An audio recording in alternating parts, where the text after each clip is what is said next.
Rush के बिल्कुल साथ एक घर है जिसकी छत गिर गई। 4 अफराद इस छत के नीचे थे। वो काफ़ी पतली भी थी और बारिशी पानी की वजह से ऐसे हालत में मौजूद थी। रेलवे के अंदर जो 5% मजदूरों की कटौती होती है, आज तक किसी ने आज तक उसका हिसाब नहीं दिया। अच्छा, वो मजदूरों की 1400 रुपये 1500 रुपये तनख्वाहों में से कटा जा रहा है। किसी गरीब को आज तक कोई ना सीमेंट की बोरी मिली है, ना कोई ईंट मिली है।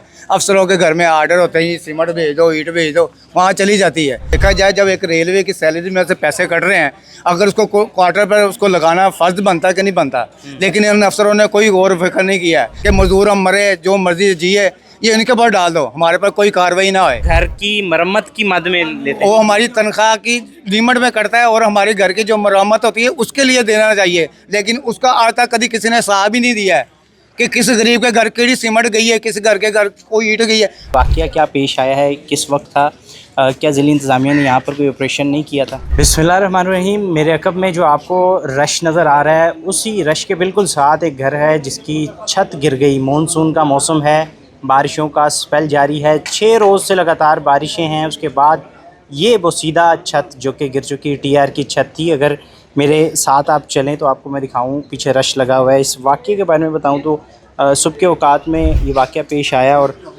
4 अफराद इस छत के नीचे थे। एक 60 साला था जिसका नाम मुबीन था, उसकी वाइफ थी जिसका नाम नौरीन था, उनकी उम्र 46 साल थी। उनकी 2 बेटियां थी जिसमें एक 10 साल की और एक 16 साल की। 10 साल की बेटी फ़ातिमा भी वफ़ात पा चुकी है। मुबीन जो उनके वालिद थे वो भी वफ़ात पा चुके हैं और नौरीन जो उनकी वालदा थी वो भी वफ़ात पा चुकी हैं। जिसके बाद एक 16 साला एमल ज़ख्मी हालत में मिली और उन्हें सर्विसेज अस्पताल में मुंतकिल कर दिया गया है। यहाँ पर इलाका मकीन भी मौजूद हैं। बताइएगा कि क्या वाक़या पेश आया था, आपको कब पता चला इस बारे में और क्या? बेटा मुझे 6 बजे सुबह पता चला है, तो मुझे आते आते यहाँ से हंसपुरे से तकरीबन आधा घंटा लग गया। तो मेरे आने से पहले मोहल्लेदारों ने और रेस्क्यू की गाड़ी आदमियों ने इनको निकाल लिया था। उनके गाड़ी में डाल कर लेके जा रहे थे, मुझे रास्ते में मिले। घर की कंडीशन कैसी थी, माली हालत कैसी थी? माली हालत क्या, 5 आदमी की क्या माली हालत हो सकती है, सारे मोहल्ले को पता है कि वो मजदूर था। तो मिलजुल के सब कर रहे थे उसका खाना पीना। बिल्कुल ठीक है। आप बताइएगा कि इनके बारे में कुछ बताएं। अभी आ रही हूँ, मुझे अभी पता चला। पहले तो मैं इधर रहती है, अब मैं इधर नहीं रहती ना। अच्छा, पहले आप यहाँ रहती थी। वैसे कैसे लोग थे और माली हालत इनकी क्या? माली हालत बहुत खराब। 5 साल तो हो गया वो मियाँ मजदूर बैठा हुआ ला, तुहानू पता लत्तां बावां दियां टुटियां होईयां सी। 2 ही बच्चे थे उनके? 2 बेटियां सी बस। ते बहुत खराब मालियात सी, मालियात बहुत खराब सी। यहाँ पे इस मोहल्ले में और भी घर मैंने देखे हैं इसी तरह, इसी हालत में हैं, तो उनकी कैसे? काफ़ी देर हो गई, मैं तो चली गई सी इधर। ये भी मेरा पहला इन्हां नाल बहुत बयान खलोन सी कि मेरी भैन बनी हुई सी। तो मेरे आपको कब पता चला इस बारे में? मैंने तो अभी पता चला है, मैं अभी खबर देखी है तो मैं आ रही हूँ। बिल्कुल जी। यहाँ पर मैं पीछे पहले आपको दिखा दूँ जो घर है, ये घर की ये कमरा है वो वाला जिसकी छत गिरी है। टीआर की छत थी, ये एक टीआर का टुकड़ा आपको यहाँ पर भी नज़र आ रहा होगा। और इसके अंदर अगर थोड़ा सा क्लोज़ करके मैं आपको दिखा सकूं तो इसके अंदर भी आपको नज़र आएगा कि छत गिर गई। छत की अगर मैं बताऊं तो छत की जो ऊपर वाली दीवार थी वो काफ़ी पतली भी थी और बारिशी पानी की वजह से ऐसे हालत में मौजूद थी। अब तो क्या, कैसे, ये कब वाक़या पेश आया, क्या पता है इसके बारे में? ये सुबह 5 बजे वाक़या पेश आया है। 2-4 जने अंदर सो रहे थे, फजर के वक़्त का टाइम था। तो 2 मियाँ बीवी और एक बच्ची जो उनसे जहाँ बहाक हो गई। आपका घर इधर ही करीब है? जी इधर ही है मेरा घर। आपको आवाज़ वगैरह आई कोई छत गिरने? जी आवाज़ आई थी अच्छी वाली, छत गिरने की आवाज़ आई थी जी। तो फिर आप लोग बाहर आए? सुबह के वक्त का टाइम? जी सुबह का 5 बजे का वक़्त का टाइम। सुबह 5 बजे जी। डिस्ट्रिक्ट कमिश्नर आमिर भट्ट साहब का दौरा है, वो यहाँ पे विज़िट कर रहे हैं। इनकी जानिब से भी जो बयान दिया गया है वो भी आप सुन लें। आमिर साहब बताइएगा कि ये वाक़या क्या पेश आया है, किस वक्त था, क्या ज़िली इंतज़ामिया ने यहाँ पर कोई ऑपरेशन नहीं किया था? जी सबसे पहले मैं आपको वाक़ई की थोड़ी डिटेल बता दूँ। ये जो अनफॉर्चुनेट इंसिडेंट है ये कोई अर्ली मॉर्निंग आवर्स में हुआ, प्रोबेबली 4:30 या 5 के आसपास। और क्योंकि सुबह का टाइम था, फजर से भी पहले का टाइम था। तो जैसे ही हमारे नोटिस में आया, रेस्क्यू टीम ने फ़ौरन रिस्पॉन्ड किया। जैसे ही कॉल की उसके 5-7 मिनट में रेस्क्यू टीम ने, सिंहपुरा हमारी टीम है, उन्होंने रिस्पॉन्ड किया। रिस्पॉन्ड करने के बाद यहाँ पे जो विक्टिम्स थे वो अनफॉर्चुनेटली टोटल 4 विक्टिम्स थे। जो मियाँ बीवी थे अनफॉर्चुनेटली वो वफ़ात पा गए मौके पे ही, रिसीव डेड हुए थे। 2 बेटियां थीं, उनमें से एक बेटी की फेटल इंजरीज़ थी, but she is come to her injuries, और एक जो है वो अभी महफूज है। तो जितना भी अफसोस किया जाए इस तरह के वाक़यात पे कम है। अब सेकेंडली जो ये एरिया है ये रेलवेज़ कॉलोनी, रेलवेज़ की कच्ची आबादी है, रेलवेज़ इसे रेगुलेट करता है, रेलवेज़ देखता है। जो हमारे स्कूल कॉलेजेस और इस तरह की बिल्डिंग्स थी उनका तो सर्वे करके उनको जो डेंजरस थी उन्हें या मुनहदम किया जाना या सीलिंग या रेक्टिफिकेशन उस तरफ चले गए थे, क्योंकि ये कच्ची आबादी है, रेलवेज़ एरिया था, रेलवेज़ इसे देख रहा था। बट हम इंशाल्लाह इस पे भी लाहे अमल बनाते हैं कि इस तरह की जो कच्ची आबादियाँ हैं, जो जिस तरह बिल्कुल अंदरून में है, ये गढ़ी शौब में है, और ये इस तरह हमारे पास और भी कुछ हैं, स्पेशली ये रेलवेज़ एरिया या वापटाज़ एरियाज़ में कुछ इस तरह की आबादी हैं, उनका भी कुछ सर्वे करके उनके ऊपर भी लाहे अमल बनाया जाए। ये सर बताइएगा कि यहाँ पर मज़ीद भी काफ़ी सारी छतें ऐसी नज़र आ रही हैं जिसमें दरारें पड़ी हुई हैं, दीवारों पे भी नज़र आ रही हैं, ये पीछे भी है, उस तरफ भी है। तो आगे यहाँ पर इस जगह पर कोई एक्शन लिया जाएगा, इन लोगों को कहीं पे महफूज मुकाम पर पहुँचाने की कोशिश की जाएगी? जी बिल्कुल, देखिए अभी जैसे ही इधर ये नमाज जनाजा और ये जो रसूमात हैं, मज़हबी रसूमात पूरी होती हैं, तो इंशाल्लाह हम लोग यहाँ पे अपनी ये सर्वे करवा के जो इस तरह के हाउसेस हैं उनको नोटिस जारी करके उनके निकला की कोशिश करेंगे। बिल्कुल, एसी साहब की भी आपने गुफ्तगू सुन ली। पहले मैं आपको ये इधर के ऊपर भी दिखा दूँ कि अभी भी जो दरारें हैं वो ख़तरनाक किस्म की नज़र आ रही हैं, और ये दीवारें भी किसी भी वक्त गिर सकती हैं। अब इनका क्या हल निकाला जाएगा वो तो अब इंतज़ामिया ही देखेगी। इनके घर का जो मेन गेट है उसकी तरफ भी आपको लेके चलता हूँ और वो भी दिखाता हूँ कि वो क्या सूरत हाल है। और ये दरवाज़ा है, ये मेन गेट, इस तरफ आपको मैं दिखा दूँ। ये दरवाज़ा अभी ताला लगा दिया गया है और घर के अंदर जो फ़र्द था वो माजूर था, और बाकी अफराद भी इधर के हैं, उनसे भी जानते हैं। यहाँ के रहायशियाँ आसपास के, तो रात या सुबह किस वक्त ये वाक़या पेश आया और छत गिरने की आवाज़ वगैरह आई थी? जी बिल्कुल, आवाज़ आई सुबह 5 बजे के करीब ये सान्या हुआ है। बड़ी अफसोसनाक खबर थी, लेकिन कुछ नामी जो शख्सियत हैं यहाँ पे, वसीम भाई, उन्होंने बड़ी जो है वो उनका क्रेडिट है, उन्होंने एक बच्ची जो है वो सेहतयाब है, उनकी ज़िंदगी बचाई, उनको बचाया। लेकिन जो 3 लोग थे वो मौके पे ही जहाँ बाग हो गए। 1 से 1.5 घंटे। वसीम भाई ने यहाँ पे बचाया, उन्होंने कैसे मलबा उठाया? जी वो इनके नेबर है, उनको जो है ये खबर मिली, वो ऊपर से जो है वो गए हैं अपनी छत से, क्योंकि ये इनके नेबर है। बाकी भी जो है वो मोहल्लेदार सारे जमा हो गए 5 मिनट में, तो सब ने जो है वो कोशिश की बचाने की, लेकिन मौके पे जो है वो बचा नहीं सके। लेकिन एक बच्ची जो है वो सेहतयाब है। छत की कंडीशन पहले कैसी थी आपको शायद पता हो तो? कंडीशन यहाँ पे ये जितनी भी सोसाइटी है सबकी, ये मानसून बारिशें हैं जिसकी वजह से ये डिफ़िकल्ट फेस क्राइसिस आती हैं। प्रॉब्लम तो हैं इस एरिया में इस चीज़ की, लेकिन ये किसी ने ये खबर जो है वो किसी के ज़हन व गुमान में भी नहीं थी कि ये ऐसा हो जाएगा। क्योंकि अच्छा, मैंने यहाँ पे देखा है काफ़ी और भी, ये भी घर है, इसके भी पीछे वो बिल्कुल छत के साथ दरारें आई हैं, पीछे भी ऐसे ही है, बारिश भी शुरू हो गई है। तो देख रहे हो हुकूमत की तरफ से, ज़िला इंतज़ामिया की तरफ से कोई यहाँ पे आगाही करवाई जा रही हो या कोई इक़दामात किए जा रहे हो? नहीं, ऐसा तो कुछ भी नहीं है, लेकिन बिल्कुल ये इक़दाम करने चाहिए।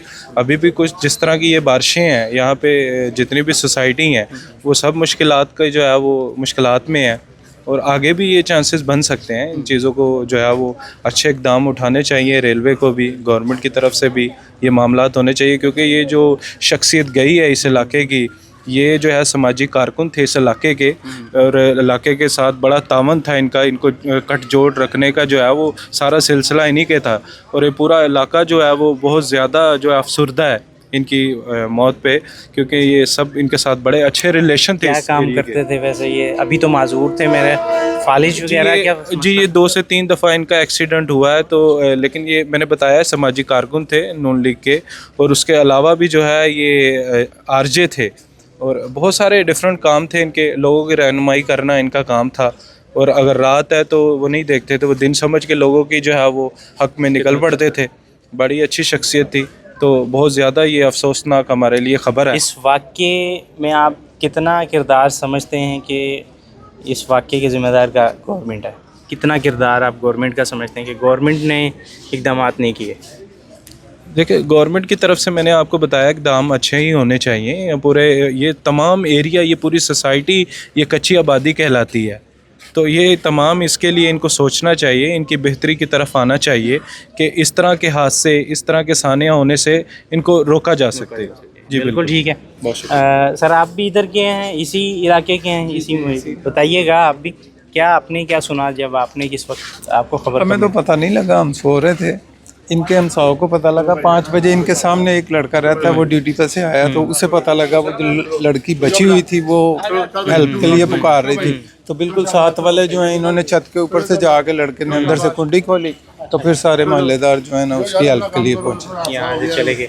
हाँ, बल्कि मोहल्लेदारों ने डेड बॉडी निकाल ली थी। बाकी जो घर हैं उसके हवाले से आपको क्या लगता है वो भी इसी कंडीशन में? नहीं, बाकी घर जो है ना ये रेलवे कॉलोनी है।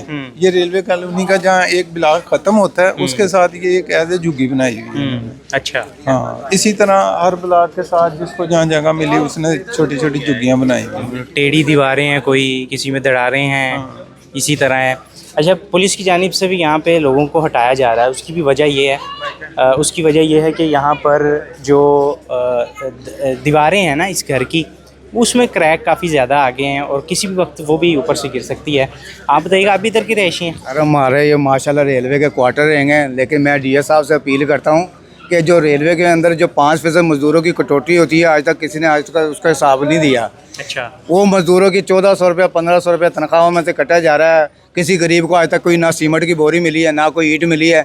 अफसरों के घर में आर्डर होते हैं, सीमेंट भेज दो, ईंट भेज दो, वहाँ चली जाती है। यहाँ पे कोई फंड नहीं आता। यहाँ पर कोई फंड नहीं है। लेकिन जो उसूलन तौर देखा जाए, जब एक रेलवे की सैलरी में से पैसे कट रहे हैं, अगर उसको क्वार्टर पर उसको लगाना फ़र्ज बनता कि नहीं बनता, लेकिन इन अफसरों ने कोई गौर फिक्र नहीं किया है। उसके बाद कंडम क्वार्टर करके छोड़ के चले जाते हैं कि मजदूर हम मरे, जो मर्जी जिए, ये इनके ऊपर डाल दो, हमारे पर कोई कार्रवाई ना होए।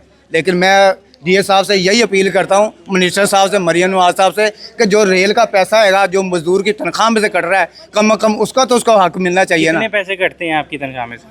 5% सर हमारी कटौती। 5% इसमें हर महीने कटते? हर माह कटते हैं। लेकिन शुरू से लेके जो 20 साल की अगर हमारी 20 साल सर्विस होगी, हमारी 25 साल सर्विस होगी, 30 साल सर्विस होगी, वो हमारा तनख्वाह में से कटता जा रहा है। वो घर की मरम्मत की मद में लेते हैं, वो हमारी तनख्वाह की लिमिट में कटता है और हमारे घर की जो मरम्मत होती है उसके लिए देना चाहिए। लेकिन उसका आज तक कभी किसी ने हिसाब ही नहीं दिया है कि किस गरीब के घर केड़ी सीमेंट गई है, किस घर के घर कोई ईंट गई है। आगे नोटिस लग जाता है ये कंडम क्वार्टर रहेगा। और भाई अगर एक गरीब आदमी उस क्वार्टर में रह रहा है, वो अपनी पलड़ी से सीमेंट भी लेके आ रहा है, ईंटें भी लगा रहा है, अपनी रिहाइश रखने के लिए लगा रहा है, लेकिन गवर्नमेंट वालों ने आज तक कोई गौर फिक्र ही नहीं किया कि इस गरीब का 30 साल सर्विस हो गई है और इसका पैसा कटे जा रहा है, इसकी तनख्वाह में कम से कम उसका हक तो दो ना।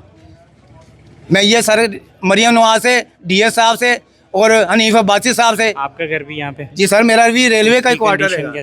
मेरी भी सर डाटों की छत है, मैं भी माशाल्लाह ईंटें वगैरह सीमेंट मसाला अपनी बाजार से ले आके उसकी सहूलत लेके अपने बच्चे बैठाए हूँ। लेकिन मैं यही कहना चाहता हूँ कि जो गरीब रेलवे में सर्विस कर रहा है, उसकी सैलरी में पैसे कटे जा रहे हैं, उसका आज तक कभी किसी ने हिसाब ही नहीं लिया। ये पैसा किस बेवा को जा रहा है, किस फंड में जा रहा है, लेकिन आज तक कभी किसी ने कोई इसका हिसाब ही नहीं दिया गया।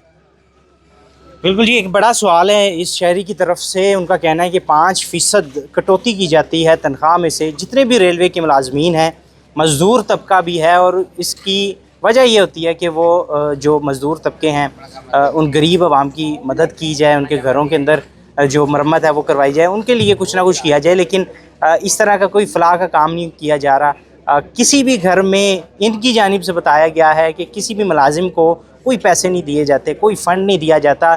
इनका यही सवाल है कि वो पैसे कहाँ जाते हैं। तो अभी आपने भी यही सोचना है और आपने भी बताना है, और साथ साथ उन अफसरान ने भी बताना है जिनकी ज़िम्मेदारी थी कि वो इन घरों को देखते, इन घरों की छतों को देखते और देखते कि इन घरों के अंदर भी इंसान आबाद हैं, शहरी रहते हैं, पाकिस्तान के ही शहरी हैं, और वो इस हालत में हैं कि वो अपने घर की मरम्मत नहीं सही तरह करवा सकते। तो उसकी ज़िम्मेदारी जो है वो अदारे की बनती है, और उससे ज़्यादा ज़िम्मेदारी हुकूमत की बनती है, ताकि वो इस शहरी को, तमाम शहरियों को इस तरह देख सकें कि वो क्या किया जाता है। अगर मैं मोहल्ले का भी एक थोड़ा सा ओवरव्यू दिखा दूं, ये मोहल्ला है और यहाँ पे आपको नज़र आएगा हर घर एक ही उसकी मंजिल है, और ये सामने अगर आपको दिखाऊं तो यहाँ पे भी दरारें जो हैं वो छत के साथ आई हुई हैं। इसके साथ जितने घर हैं सबके साथ आपको नज़र आएगा कि दरारें हैं, और दरारों के साथ साथ यहाँ पर लोग रह रहे हैं। और ये सिर्फ एक छत गिरी है, अभी मानसून शुरू हुआ है, 2 दिन से, और यहाँ पे भी दरारें जो हैं वो छत के साथ आई हुई हैं। इसके साथ जितने घर हैं सबके साथ आपको नज़र आएगा कि दरारें हैं, और दरारों के साथ साथ यहाँ पर लोग रह रहे हैं। और ये सिर्फ एक छत गिरी है, अभी मानसून शुरू हुआ है, चलता जाएगा, नए नए स्पेल आएंगे और अल्लाह हिफ्ज़ मान में रखे इनको। लेकिन यहाँ पर अगर ध्यान ना दिया गया तो इस तरह के कई वाक़यात देखने को मिल सकते हैं। होश रहते, वक्त रहते होश के नाखून लेने चाहिए और इनकी मदद के लिए यहाँ पर कोई ना कोई इक़दामात करने चाहिए। ज़िला इंतज़ामिया को भी, हुकूमत को भी। अपने मेज़बान तलहा अशरफ को इजाज़त दीजिए। अल्लाह हाफ़िज़।